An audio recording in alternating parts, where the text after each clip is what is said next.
Impressions, Chapter 4. The Times Newspapers. It was unfortunate that I didn't get the job with Times newspapers.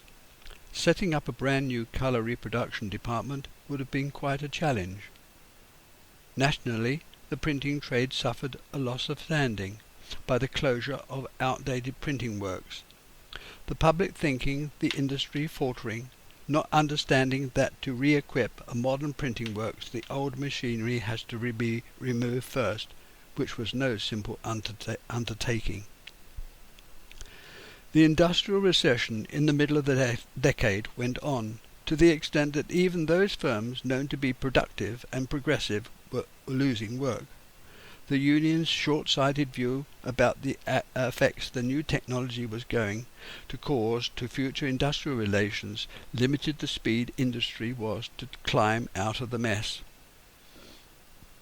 This is not a criticism, but a description of the way unions worked.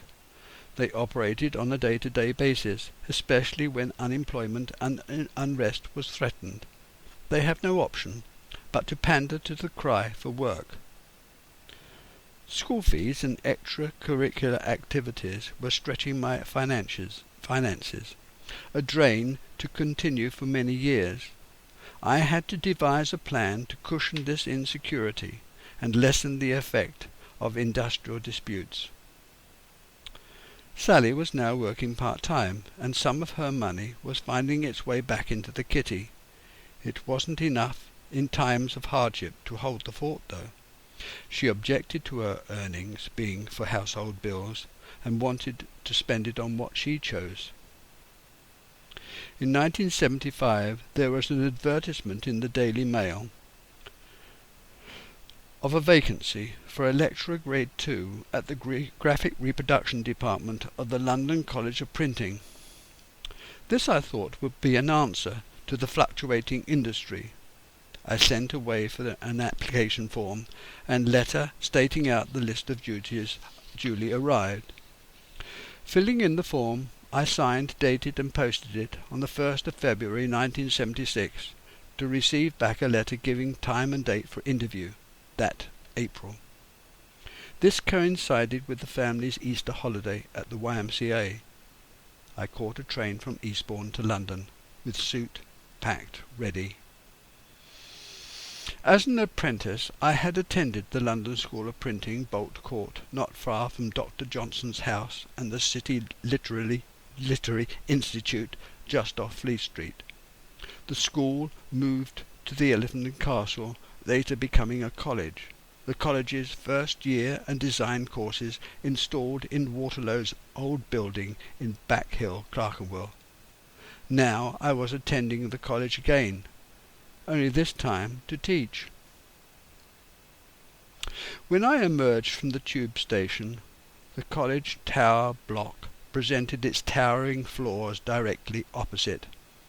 Its partly shrouded exterior, blurred by polluted light, resembled a Victorian engraving, a forbidding picture. Its ground floor's students' windows had shaded by roller blinds, giving a backcloth to numerous student posters, the effect being to simulate a post-revolutionary military headquarters. This structure, forever circled by a dizzy gyration of never-ending traffic, hooting, screeching, and thundering out an intimidating, pulsating roar. Never was there a more depressing sight. Gone the Dickensian charm of Bolt Court, the closeness and intimacy of well-known newspaper printing houses, cafes and coffee shops that over the centuries contributed to the nation's and printing's heritage. Here was a building of the 60s, with all its horrible neoclassical skills blatantly obvious, that bleak period in architectural design. Still, I was there to try and protect my future, so I had to give it my best shot. The pay just allowed me to survive with help from Sally's salary. The holidays would give me a chance to be at home with the children, which was an enormous plus.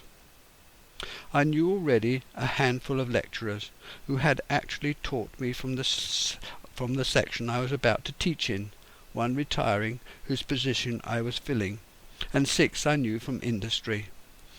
As the manager in a progressive company which had the latest equipment, I felt capable of holding my own.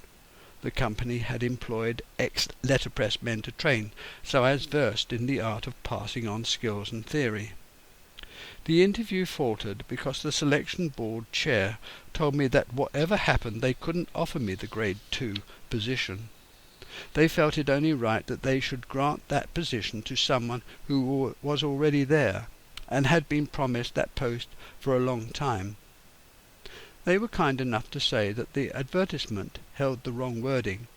It transpired that they had offered the L2 position in-house to a grade 1 lecturer. It was for that now vacant position I was being interviewed for. I don't think there were more than 3 applicants. Certainly there were none with my qualifications. I was told by the chairman of the selection board that in the event of being offered the job, I would have to undergo teacher training, a new government measure to protect teaching standards. Eventually, all lecturers in further education would need a teaching certificate. After the interview, I caught the train back to Eastbourne to complete my holiday and tell Sally and the children what had happened. After a period of weeks, I received a letter which informed me that I had been accepted. I was still most unsure whether I should take on the job, which paid a lot less.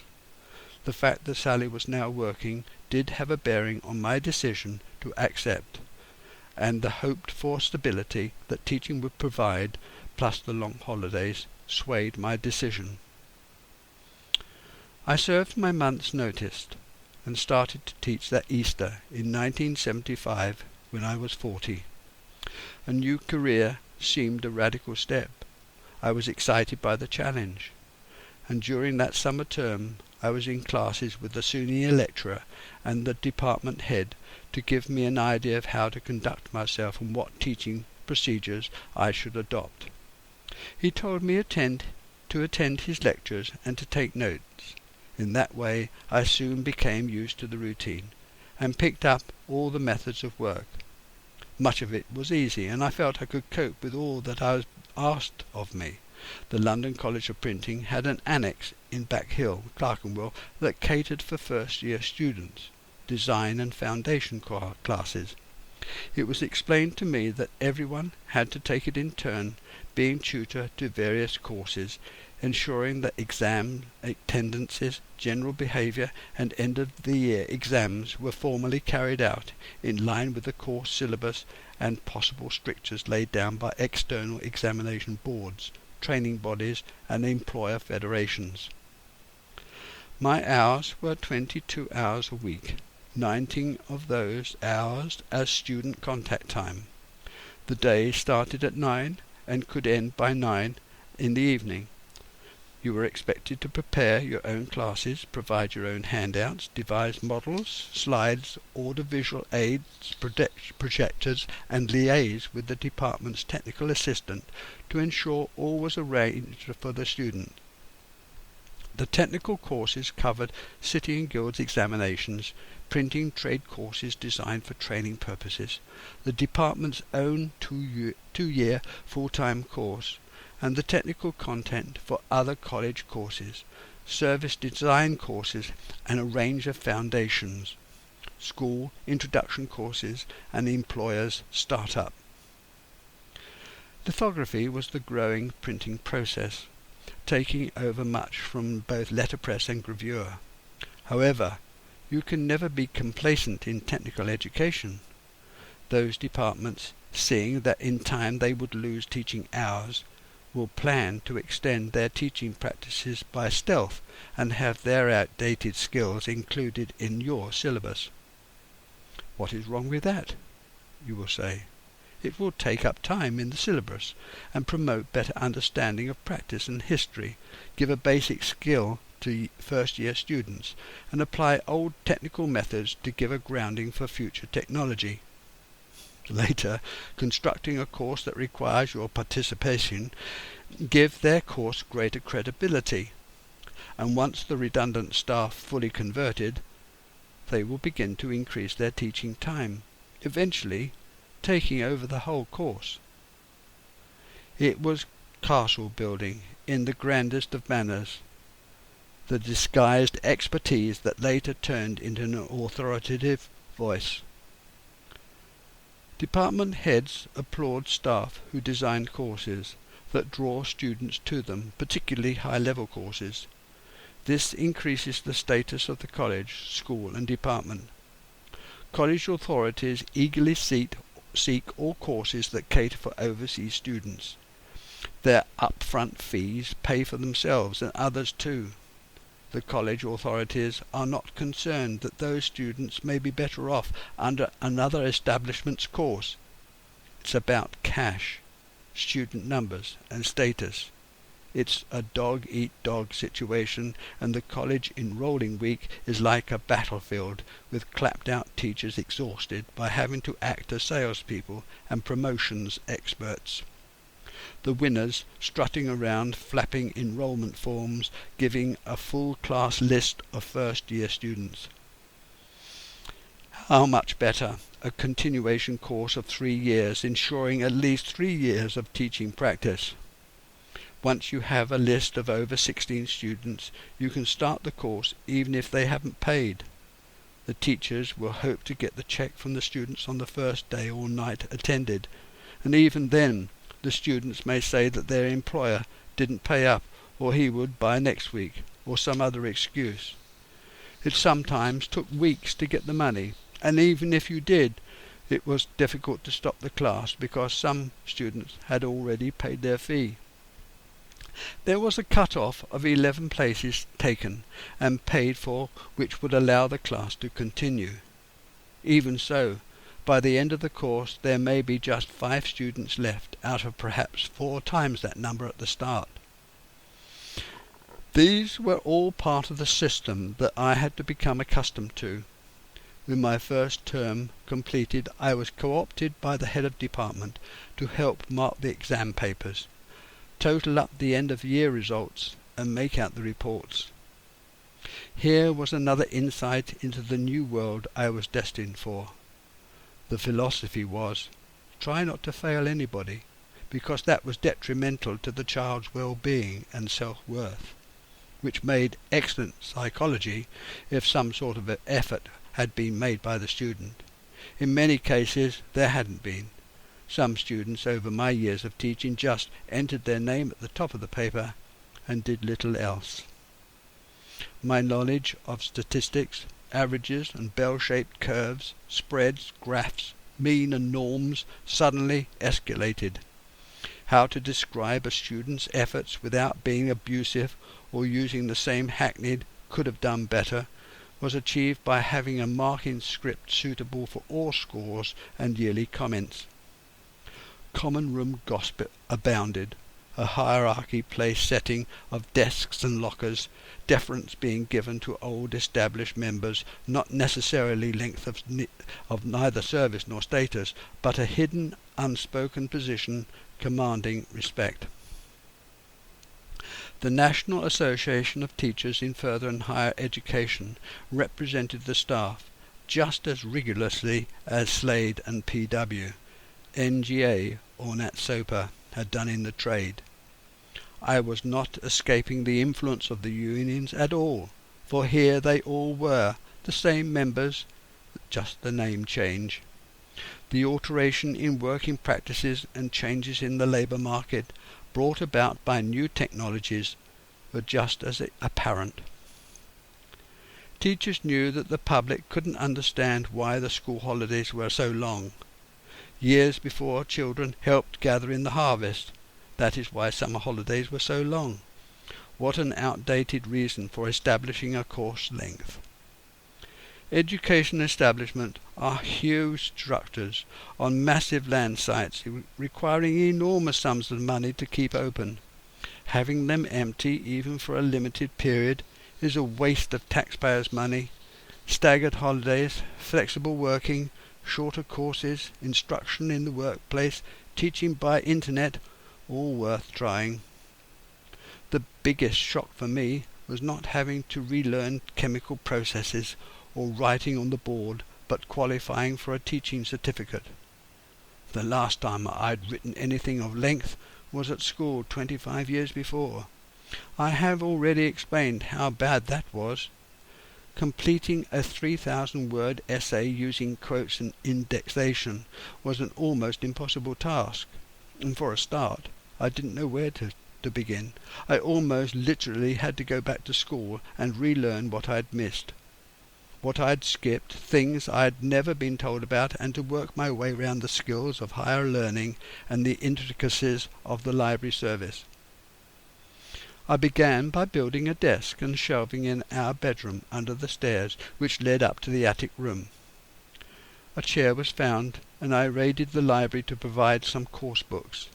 A second-hand dictionary and paper provided by the National Health Service made up the equipment necessary to start, and with that I started that September a day-release course at Garnet College for teacher training, learning about the secrets of educational history, sociology, psychology, and philosophy. The class was of many people much like me, not long out of catering establishments, building works, printers, and secretarial offices. Actually, it was quite good fun, and I could have made much more out of it if I had been more time and space at home. My first script completed, I asked Sally to type it up for me. This gave her a headache, for she hadn't a clue what I was writing about, and no doubt I wasn't making very good sense of it either. With that rather negative start, I looked around for a typewriter and found one through the Harrow Lions Club, which was offered to me for £10. Now I had the means to type my own essays, and from that day life changed. Every evening that little machine clattered away, initially turning out terrible rubbish, and finally something more reasonable. It also coped for setting out my lectures and notes. My first essay drew from my tutor Ray Harmon, the critical convoluted, and my last was a good effort. Each I believed to be generous and kind. What was more to the point, I was learning and enjoying it, and could recognize the difference it was making. However, it was a painfully slow learning curve. All this furious banging about at the typewriter was eroding what little time I had with the children. Still, there were the holidays. The thought kept me going in moments of stress on many occasions. There were times when I actually enjoyed the discipline and the feeling that I was improving myself.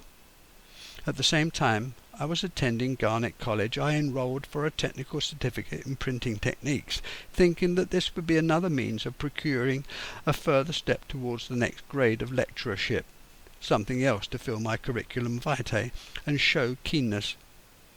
This quest for more qualifications caused endless worry and a great deal of time.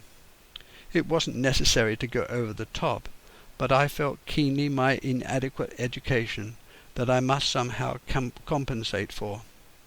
The things I had to teach were in the main out-of-date skills. The more relevant pieces of training were to do with judging the colour content of an artwork relative to that produced with the tricolour printing inks. Apprentices and trainees have to be shown empirically, if possible, that the course they are following relevant, and that the skills they are achieving are those that are still current. College equipment should be the same or similar to that used in the workplace by the trainee back in their works. Training should be easy to accomplish back at the workplace if it did not interfere with production.